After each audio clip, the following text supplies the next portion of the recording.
Steph,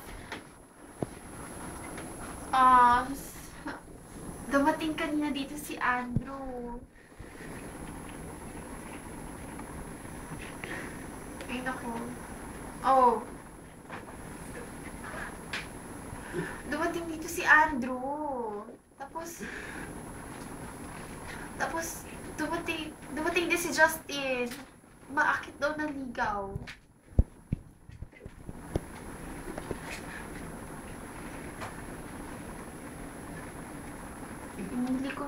Pinili ko si Andrew.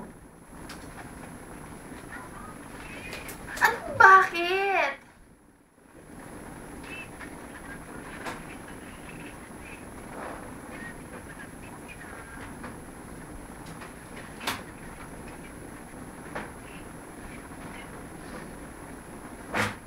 Eh,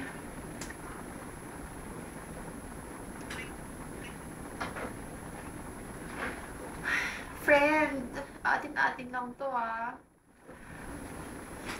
Hindi talaga kasi ako sure kay Andrew eh. Hindi ako sure.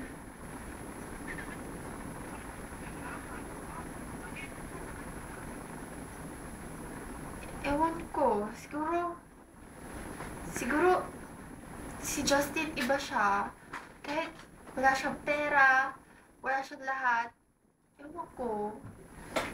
Unti-unti parang, hindi ko alam. Kasi takot ako na kapag may nangyari sa akin dahil sa sakit ko, masaktan pa si Justin. Eh, di ba? Habang mas maaga, sana tigilan ko na.